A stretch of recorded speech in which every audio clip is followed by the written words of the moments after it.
ચાલો weighted average cost of કેપિટલના બે જૂનીના પેપરના સમ તમને કરાવ્યા.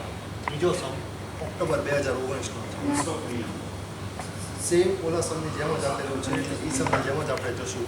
સૌથી ફર્સ્ટ ઓફ ઓલ આપણે number of securities from the book value અને number of securities from the book value મળી ગયા પછી total capital as per book value number of security ઉપરથી ફાઇન્ડ આઉટ કરશું.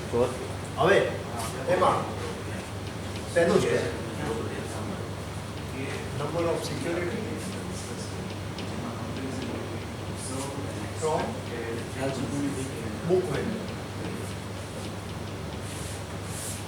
Number of security from book value માં debentures,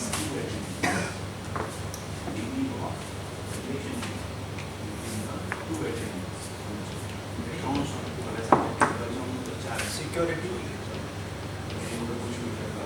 book value,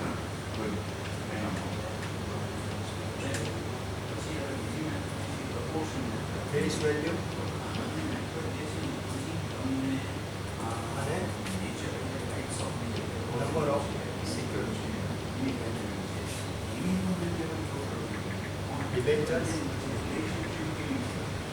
Debentures છે total book value તમને આપેલી છે 8 lakhs અને ફેસ વેલ્યુ તમને આપેલી છે 100. પ્રેફરન્સ છે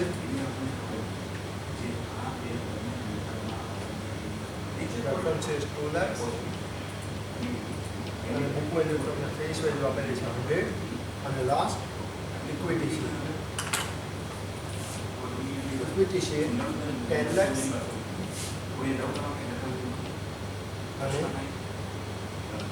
10 હવે 8 લાખના થશે 8000, 2 lakhsમાં 2000 અને 10 lakhsમાં 1 lakh. આટલી વસ્તુ થાય. નંબર ઓફ સિક્યોરિટી તમને મળી ગઈ. હવે ફ્રોમ ધ સેકન્ડ સ્ટેપ શું થશે? ફ્રોમ નંબર ઓફ સિક્યોરિટી શું ફાઇન્ડ આઉટ કરવું પડશે? From number of securities total capital as per market value. આ વસ્તુ ફાઇન્ડ આઉટ કરવાની. એમાં સેમ વસ્તુ ટેબલ પ્રિપેર થશે. સિક્યોરિટી, માર્કેટ વેલ્યુ, પછી થર્ડ કોલમ ફેસ વેલ્યુની બદલે નંબર ઓફ સિક્યોરિટીઝ આવી જશે અને fourth capital as per market value. આ રીતે તમારું security, debentures, preference shares, equity shares, preference share અને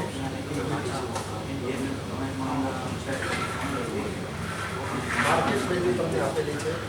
ડિબેન્ચરની 110, પ્રેફરન્સ શેરની 120 અને ઇક્વિટીની 22. Number of securities 8000,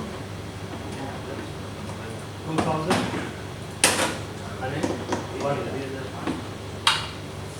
હવે અહીંયા આગળ તમે number of security find out કરવા શું કર્યું હતું? Book value divide by face value. 8 lakh divide by 100 એટલે 8000, 2 lakhs ડિવાઇડ બાય 100 એટલે 2000 અને 10 lakhs ડિવાઇડ બાય 10 એટલે 1 lakh. એ રીતે તમે number of securities find out કરી. હવે નંબર ઓફ સિક્યોરિટીઝ અને માર્કેટ વેલ્યુ તમને નીચે આપેલી છે. માર્કેટ વેલ્યુને નંબર ઓફ સિક્યોરિટીઝને મલ્ટીપ્લાય કરો એટલે આની જેમ આ કેપિટલ જે છે એ કઈ કહેવાય? Book value wise capital. હવે જે આ કેપિટલ આવશે એ કઈ કેપિટલ કહેવાશે? Capital as per market value. હવે આ બેને મલ્ટીપ્લાય કરતા 11 into 8, 88, 8,80,000, 2,40,000 અને 22 lakh. આ તમારી total capital as per market value આવે છે. આ બંને વસ્તુઓ હવે તમને મળી. Capital value as per book value અને total capital as per market value. આ બે વસ્તુ જરૂરી છે weighted average cost of capital find out કરવા. ત્રીજી વસ્તુ કઈ જરૂરી છે? કોસ્ટ ઓફ કેપિટલનો રેટ. કોસ્ટ ઓફ કેપિટલના રેટ માટે ત્રણેય અલગ અલગ સિક્યુરિટી છે એની cost of capital find out કરવાની તમને આપેલી છે.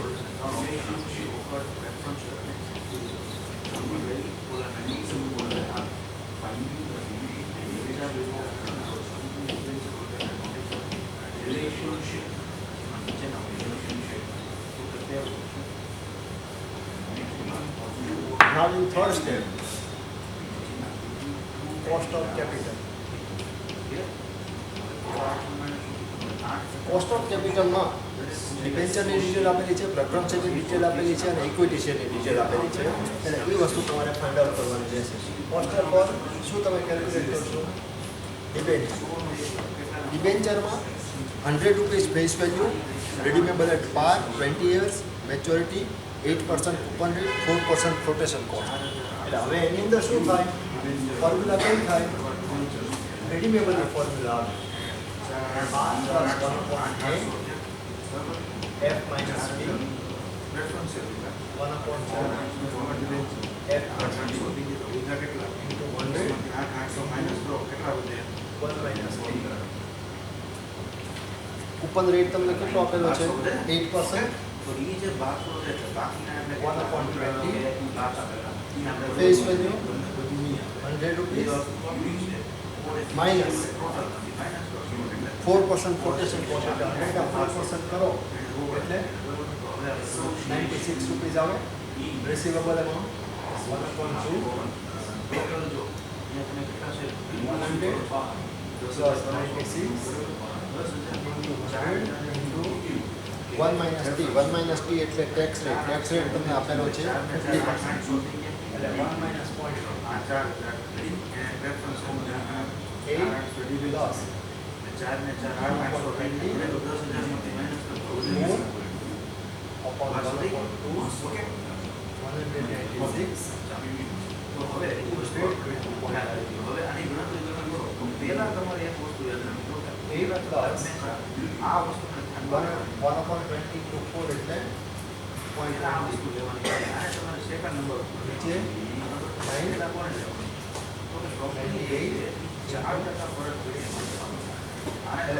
8.20 upon 98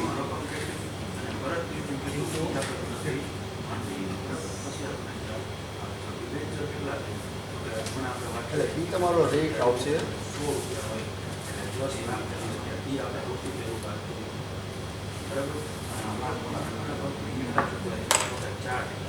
તમારી 4% કોના કાઢવાના આવે તો કે જે મૂળ રકમ છે 10 લાખ 10 લાખના 4% તમે કરો અને 40,000 આવે અને એનો ટોટલ 10 ને 40 પહેલા તમારે આ ગણતરી 4.18 આવે.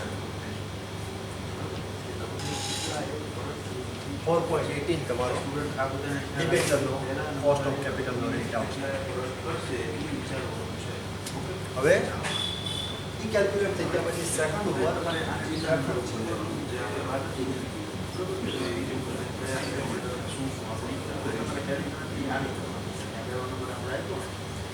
સેકન્ડ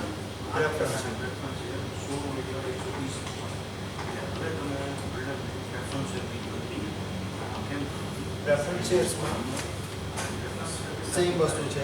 રેડીમેબલ પ્રેફરન્સ શેર્સ છે એટલે KP is equal to 4,000 plus 1/10 F minus P F 1/10 જે રકમ આવે તે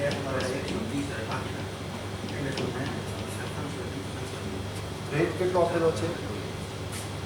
10%, 15 years maturity period, 100 rupees and rotation cost 5 95 1/2 100 plus 95 10 plus 1/2 5 upon 1/2 into 125 આ તમારું થશે 130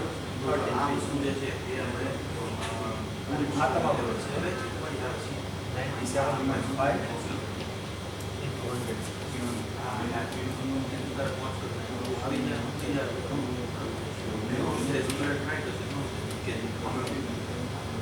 હવે આજે તમારે કુલ રકમ દેવાની છે તો એને તમે શેર કેટલા સોરી 10.59%. બરાબર તો હવે એ તમે કેટલાના ભાવમાં સોનો તમે આ તમારો આવ્યો preference શેરનો cost of capital.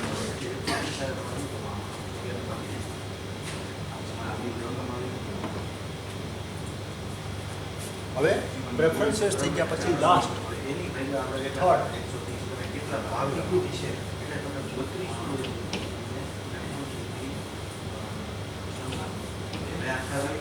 થર્ડમાં equity share આવશે. હવે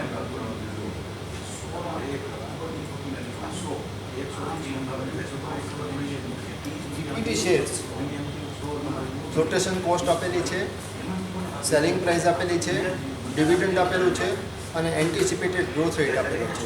એટલે એન્ટિસિપેટેડ ગ્રોથ રેટ તમને આપેલો હોય એટલે D/P પ્લસ ડીવાય ફોર્મ્યુલા આવશે ઇન્ટુ 100. ડિવિડન્ડ 2 રૂપીસ છે, સેલિંગ પ્રાઇસ 22 રૂપીસ છે, બટ કોસ્ટ આપેલી છે ફ્લોટેશન કોસ્ટ 2 રૂપીસ છે. એટલે રિસીવેબલ અમાઉન્ટ કેટલી થાય 20 થાય પ્લસ ગ્રોથ રેટ કેટલો આપેલો છે 5%, એટલે 0.05 થશે ઇન્ટુ 100. એટલે 0.10 plus 0.05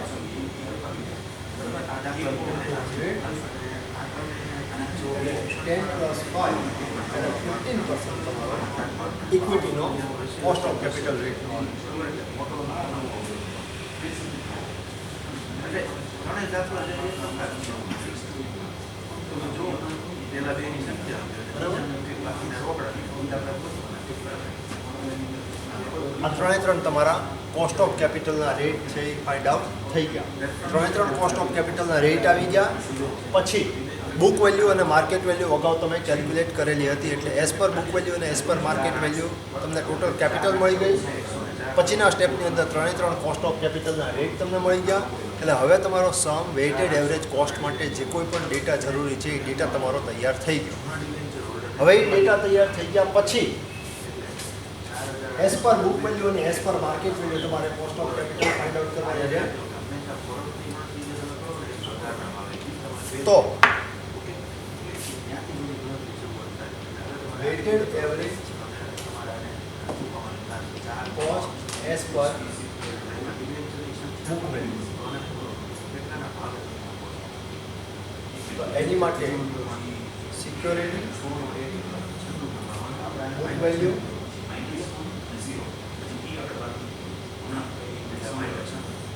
cost of capital rate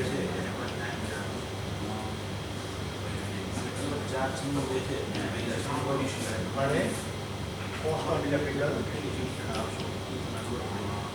amount. Debenture preference છે અને ઇક્વિટી છે. 8 લાખ 2 લાખ અને 10 લાખ.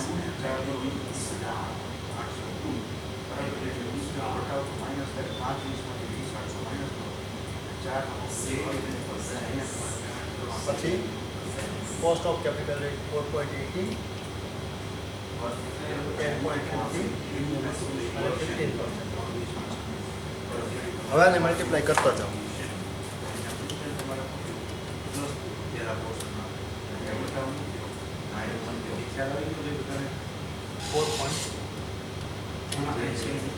અને તમે બે વાર જુઓ ને ત્રીજી વાર જુઓ 4,180